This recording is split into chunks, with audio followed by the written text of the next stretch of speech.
Welcome back to Haunting Mystery. Today, I'm going to explain Leave the World Behind 2023 movie. In New York, the Sanford family decides to go on vacation, so they rent a house on Long Island next to a forest. The house is beautiful. The alcohol cabinet is locked. While the family settles down, the mother, Amanda, drives to town to buy groceries, and she can't help noticing Danny loading his truck with a great amount of supplies. Later, the family goes to the beach, and the daughter Rose notices a huge oil tanker ship sailing in the distance. At first, they think nothing of it, but soon they realize the ship is approaching the beach. People start to panic and run away as the ship crashes against the sand. But thankfully, nobody gets hurt, and the beach is closed for the day. When the family returns home, they realize the Wi-Fi is not working, and there is no service on their phones or television. Amanda and her husband Clay are also surprised to see some deer in the backyard, which they see as a good omen. In the evening, Amanda hears a noise outside and suddenly someone knocks on their door. Clay gets ready to fight a potential intruder, but two people shock them by knowing their names. It turns out this is businessman George and his daughter Ruth, who are the actual owners of the house. It was Georgia whom Amanda talked to through email to arrange the rent. He apologizes for turning up unannounced, but all phonies are out. They went to the symphony in town and on. Their way back to the city, there was a total power blackout. Since they live on the 14th floor and George has a bad knee, they thought they could stay in this house for tonight. Amanda hates the idea and doesn't trust them. So George tries to offer her a 50% refund and promises he and Ruth can sleep in the guest room in the basement. To prove his identity, he reveals he has the keys to the cabinet and opens it to take out an envelope. Not letting the others see, there is also a gun in there. The envelope has $1,000 that he offers as compensation, but Amanda is still wary, thinking he could have the keys because he is the housekeeper. Clay has to convince Amanda to give the duo a chance. George shares the alcohol from the cabinet and tells them the story of this house, explaining Danny was his contractor. He also explains his wife is away traveling for his job. Amanda interrupts him to demand an ID, but George left his wallet in his other coat, which he forgot at the theater because of the commotion. This puts Amanda on the edge because George had said he didn't know about the blackout until later. Suddenly, they hear an alarm ringing. Ruth has turned on the television and they discover that a national emergency has been issued. Now, Amanda has no choice but to let the duo stay in the house. When George and Ruth go to the basement room, it is revealed George knows something because a client warned him the next morning. Amanda wakes up to see 4 emergency messages on her phone. 2 talk about the blackout. 1 mentions hackers possibly being behind it. And the last one is just random symbols.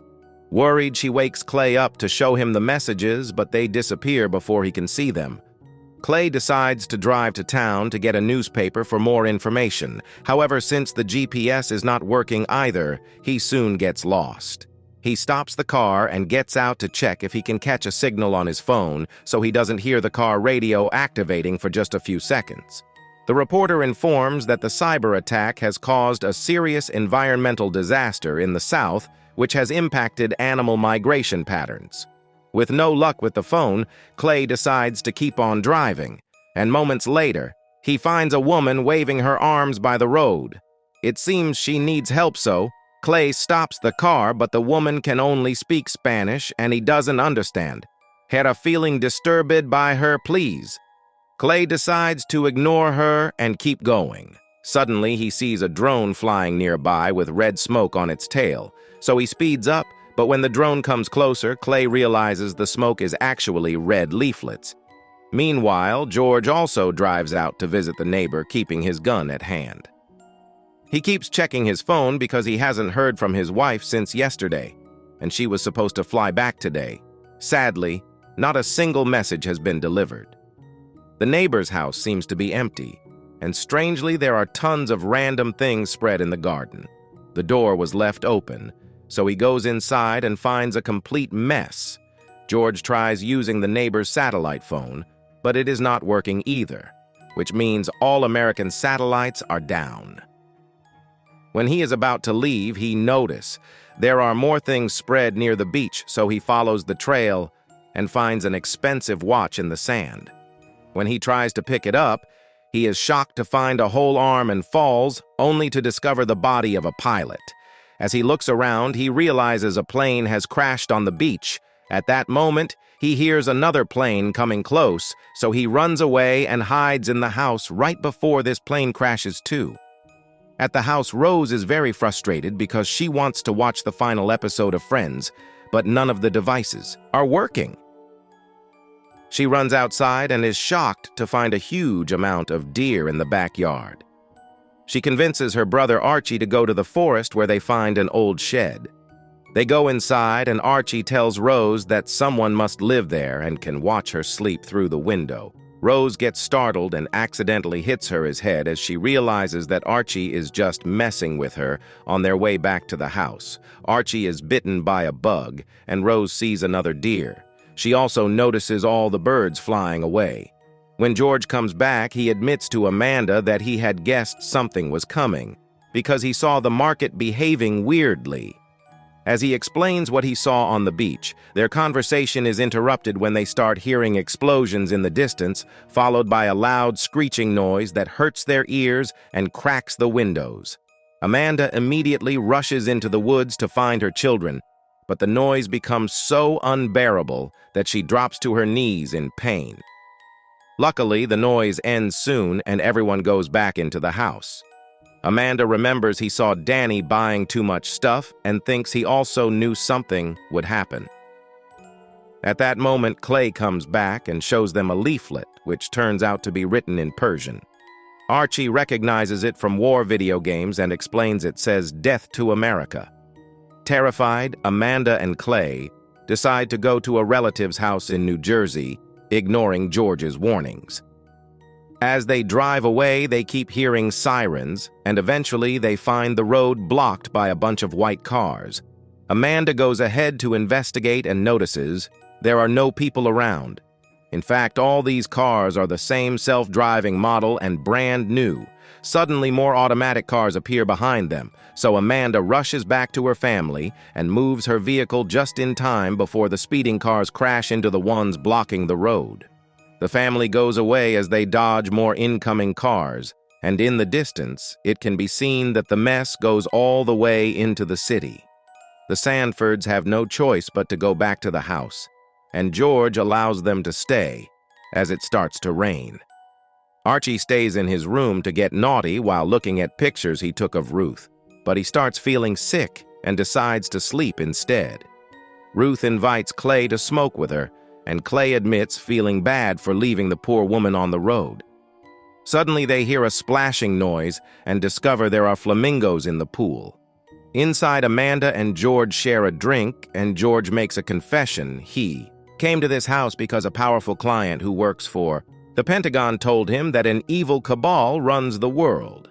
That client asked George to move around his money out of the blue and said that he was going away for a while, which made George realize that something was about to happen.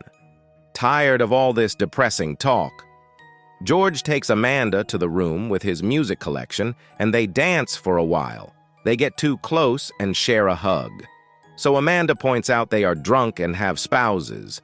George agrees not to do anything, but he also fears that his wife is probably dead. At that moment, the screeching sound begins ringing again, breaking all the lights and scaring the flamingos away. Now they have to use candles for light, and each family decides to share a bed for comfort. The next morning, they realize Rose is missing and she may be taken one of the beakies. Suddenly, Archie wakes up with a fever and starts puking blood. When he checks his mouth, he's shocked to discover all his teeth are falling. Archie thinks it has to do with the bug bite. So George volunteers to take Clay and a puking. Archie to see Danny and ask for medicine, while Amanda and Ruth go into the woods to look for Rose. After lots of searching to no avail, Ruth and Amanda take a break at the shed only to start arguing. Neither of them likes the other very much and an argument ensues, but by sharing their worries, at least they manage to understand each other a little better. At that moment, they hear a strange noise indicating something moving outside. Amanda comes out and sees bike tracks, but when she is about to follow them, she hears a noise again and discovers Ruth surrounded by a herd of deer. With no hesitation, Amanda rushes to Ruth's side and starts yelling at the deer, prompting Ruth to do the same. The trick works, and the deer run away, so Amanda and Ruth hug each other for comfort. Meanwhile, the men arrive at Danny's place, but to their shock, Danny makes them step back and comes out with a weapon in hand. He explains the same noise happened in Cuba a few years ago and caused radiation, so that's probably what made Archie sick. He also knows that the Russians recalled their people from Washington, so he assumes they are at war. However, Danny doesn't care if George is an old friend and Clay is willing to pay. His priority is to help his own family, so he refuses to help them if they want help. He thinks they should go to the neighbors who are supposed to have a bunker. George refuses to leave without the medicine, so he takes out his gun, and an argument ensues as they aim at each other. Clay moves to get between them and admits he's a useless man, but he begs for the medicine, as he gives a speech about him and Danny having one thing in common: they just want to protect their families. Danny finally agrees and gives them the medicine in exchange for money. While Archie has the medicine, Danny shares some more information. This was done by the Koreans. Clay responds by showing him the leaflet to prove is the Iranians, but Danny has more intel before the phones went out. A friend of his in San Diego told him a drone dropped leaflets there too, but those were in some East Asian language like Korean or Chinese. The friend is a veteran of Iraq, so he would have recognized it if it had been Persian. Danny's theory is that since the US has lots of enemies, they are teaming up to destroy the country. The guys return to the car, and George admits that Danny's information confirms a rumor he heard before. This is a three-stage maneuver used to destroy a country's government from the inside. First, they isolate citizens by disabling all their communication and transportation. This makes people scared, causing Stage 2 synchronized chaos. As it happened with Danny, people will start turning on each other to survive and won't trust any information outlets, which would be fed by hackers and things like the leaflets. Then Stage 3 will happen on its own. Citizens will end up planning a coup or a civil war, which collapses the country. Clay and George agree to stick together and take their families to the neighbor's bunker. In the woods, Amanda and Ruth keep searching for Rose, only to freeze when they see the skyline of Manhattan on fire, as explosions and gunfire are heard all over the city. Meanwhile, it is revealed that Rose has been in the neighbor's house all along. She broke the front door to get in, and she is now enjoying lots of food, but she stops when she hears her mother calling out her name. Rose is about to leave, but then notices a light coming from the basement, so she follows it and finds the emergency bunker stocked with everything that a person could possibly need, including a gym and a greenhouse. There's also an emergency alert system which suggests seeking shelter because the White House and major U.S. cities are under attack, causing radiation levels to rise near many population centers. Rose discovers there is a huge collection of DVDs that includes Friends, so she grabs the disc and finally gets to watch the last episode of her favorite show. So this is where the movie finally comes to the end. If you like my movie explanation, don't forget to like and share and subscribe to the Haunting Mystery channel to get more interesting movie explanations.